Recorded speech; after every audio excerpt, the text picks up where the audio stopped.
I participated in the Orlando Regional Championships, but if you noticed, the Orlando Regional Championships were, about 3 to 4 months ago. You see, I got a bit busy and distracted from making this video, so it got delayed. In fact, a lot of videos have this happen to them.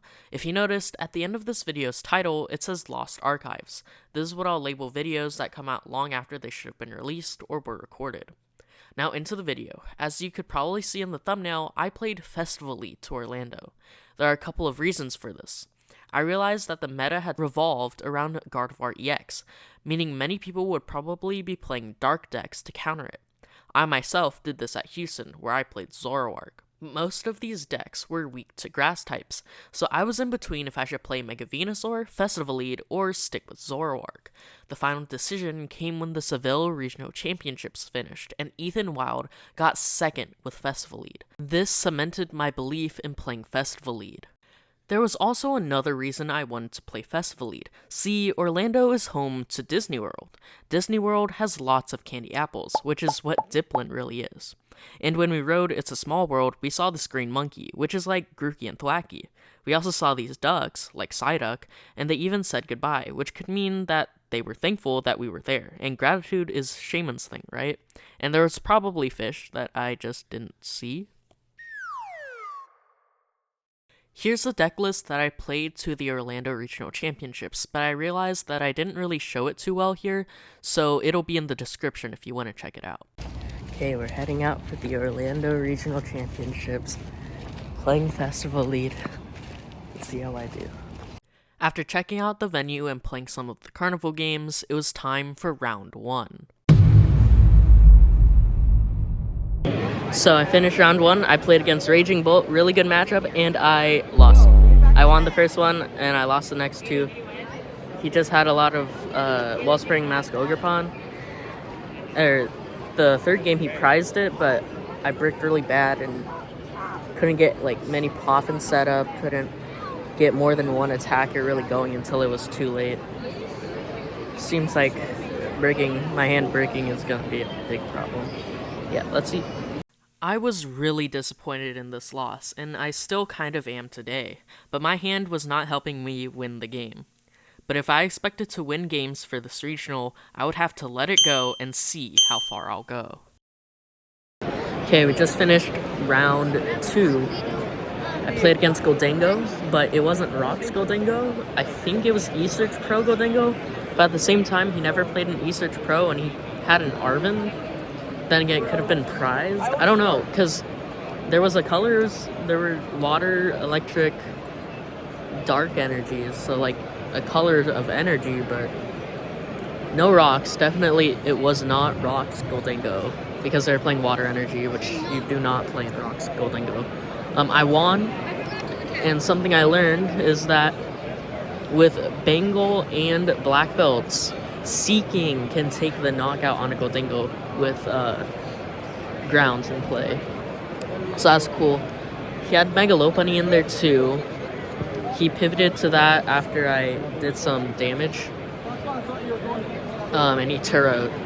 So I was hoping he didn't get another Turrow, because I had Max Belt, or I tried to put Max Belt to do 300 damage. I couldn't get the combo to knock it out in one turn. But he did not have the Turrow. Second time, and I won both games 2-0. To this day, I'm still not sure if he was playing an Esearch Pro Goldingo or something else. I'm pretty sure he was playing Esearch Pro, since there were the different energies, and I'm guessing he just prized it the turn he had Arven during that game. I'm pretty proud of myself for learning as I played and discovering how Seaking can take the knockout on Goldingo.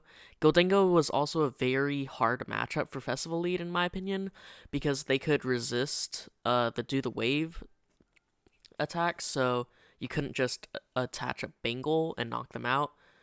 And they can get really aggressive and just start taking knockouts early. But we are 1-1 at this point. Let's see how we do. Okay, so round 3 just concluded. I won. It was against Gardevoir. It was scary because he could just use monkeys to knock out the little guys, my Applins. I learned that I really need to bench more of them. I can't bench lock myself with Thwackeys and Shaymins. He Iono'd me into literally Boss and Jet Energy which I just needed Brave Bangle to win, and I had Thwackies, and he just had to Mind Bend to knock out one of my Seakings, and then I had game the next turn. Oh, that was so scary. Okay, playing against Gardevoir, I need to get more of my little guy set up so he can't bench lock me out of putting more of them in and doing that. Let's go. I think he won round 1 and I won the last 2. No, I won round 1. I forgot. This was another instance of me learning and adapting on the spot, something I'm still very proud of. He played Iono, and it must have said you've never had a friend like me, because it gave me Boss and Jet Energy, and with a Bangle, I could knock out their MeWe X. At this point, I had a better record than I did at Houston, so I was questioning if I could go the distance. I went to go watch one of the streamed matches, and I saw something interesting. That's a Chingling on top of the camera. That's a Iono on top of the camera. With that out the way, it was time for the next round. Okay, so we finished round 4. I lost to Goldango Rocks. He had a lot of pressure and I couldn't get a lot set up. And he was playing the Genesect, the baby one from Shroud Fable. So first game I couldn't get Max Belt on. I just couldn't get anything. He was playing 2 Turos as well. So even when I left damage on, I couldn't do anything. It was just not great. I wasn't drawing great. I could have won the second game if I had Seaking and Black Belts, because I had the Bangle, I had the thing, I had that combo, but I couldn't get it. And I needed to play Judge to stop him, and I couldn't do anything. I did go for the Whirlpool with Goldeen. At the end, I discarded his Goldango energy, and I forgot he had Air Balloon and Solrock on the bench, so that was kind of pointless. Yeah, so we're 2-2. With this loss, I couldn't afford any more losses if I were to make it to day 2, so let's see how I did. Finished round 5, I played against Dragapult,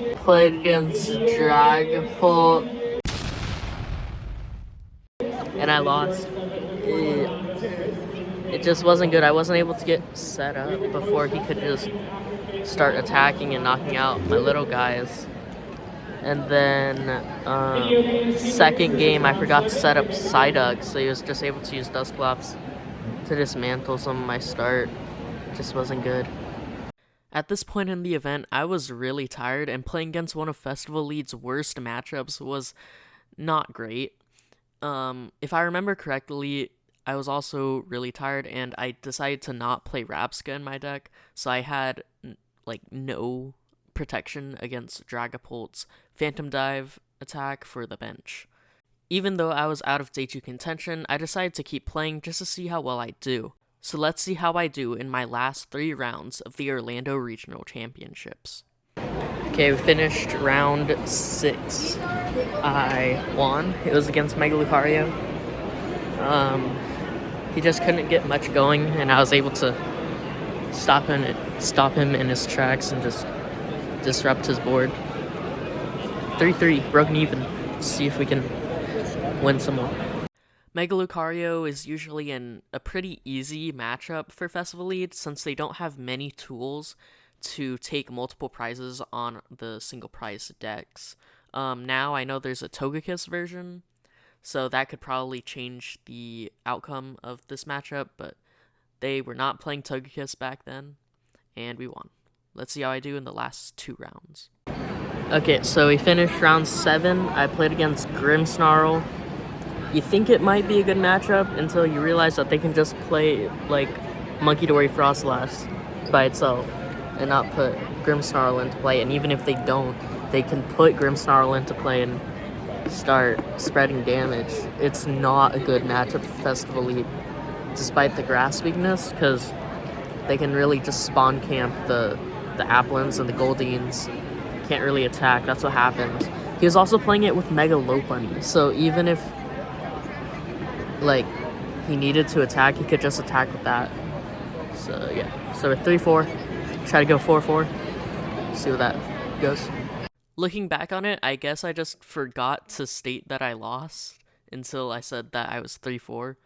But yeah, Grimmsnarl is not that great of a matchup to this day, purely because they can play Monkey Dory Frostlass. which is one of Festival Elite's worst matchups. As you can see, almost every single Pokemon has an ability. At this point, I was at a worse record than I was at round 7 of the Houston Regionals. So my goal basically here was just to break even. So let's see if I could do that. We finished round 8. I won against a Zoroark. Very, very good matchup. He had Darmanitan. He actually was playing double Darmanitan. But I have Shaymin in my deck, so I was able to stop that. He couldn't really do much. And I won. 4-4. Let's see our standing. After 7 rounds, I had finally matched up into a Zoroark, which I was expecting to see a lot more of. I managed to not get into the top 128, but that meant Sunday was filled with side events, so let's see how I did in them. Okay, we just finished my first side event. I tried out the Ditto thing. It's kind of weird. I got 2 wins though. So that's 20 tickets and some Journey Together booster packs. I'll show my deck on screen. Just kind of had to fan it out because I didn't feel like putting it somewhere. I might show a better picture, like here. But yeah, we're gonna go do a TCG Standard pod, and then we'll go and get some lunch, do some other stuff. I was gonna do the TCG Standard tournament thing that you have to sign up for, but when I tried to sign up, it was already filled, so we're not doing that today. So I played in the Ditto Raid Battle.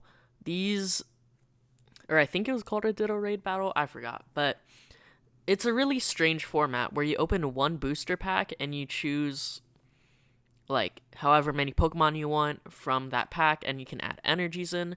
Each energy is a rainbow energy. And you can use the power of your Pokemon, I guess being Ditto, and you can evolve any basic into any stage 1, and you can even evolve them into stage 2s, but that ends your turn when you do them. It was strange. I did win 2 times. I remember one of my losses, I think, is because I forgot that Hop's Corviknight is weak to lightning, and it's not weak to fire because I charged up my Torkoal and then just didn't knock it out. So yeah, let's see how I do in the TCG Standard. Okay, so we just finished a 4-pod round robin. Game 1, I played against Trio Mill. I just got going and he couldn't really mill, and I could just knock out 2 of his guys at a time, which kind of eliminates that single prize race-ish, you know what I mean. Round 2, I played against Absolbox. He couldn't get Kangaskhan set up, so he had to use Absol. I just had control of the game, and I was able to get a Kieran after he tried to corner my Thwackey. I was able to get Kieran to switch out.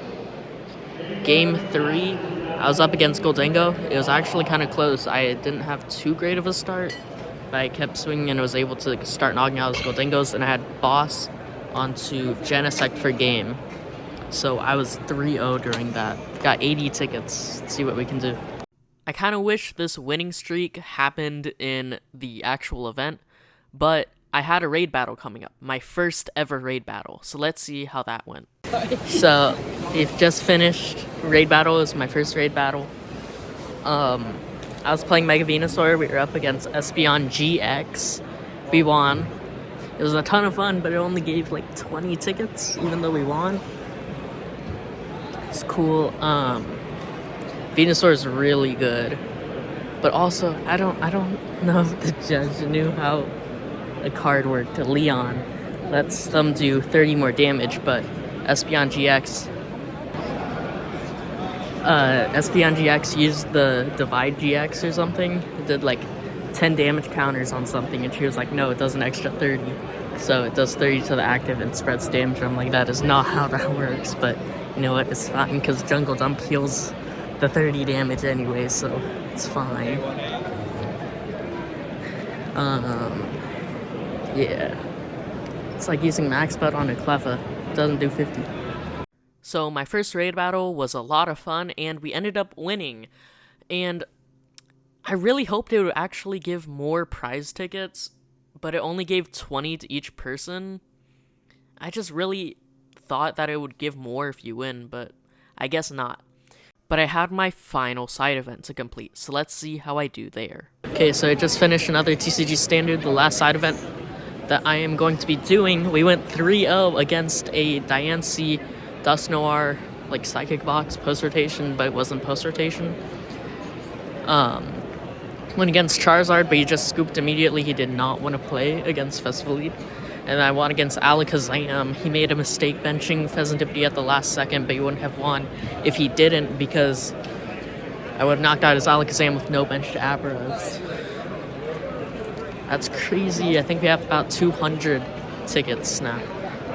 Here's a picture of my prize tickets, and I guess I just forgot to take a picture of the prizes that I got from the prize wall, but something I do remember is I got a Kylos map poster, I think. With the weekend over and Zoroark crowned the king of one of the final pre-rotation regionals, it was time to look ahead to NAIC, which I already made a video on, that you can see here. Thanks for watching, and if you liked the video, make sure to like and subscribe to see more of them.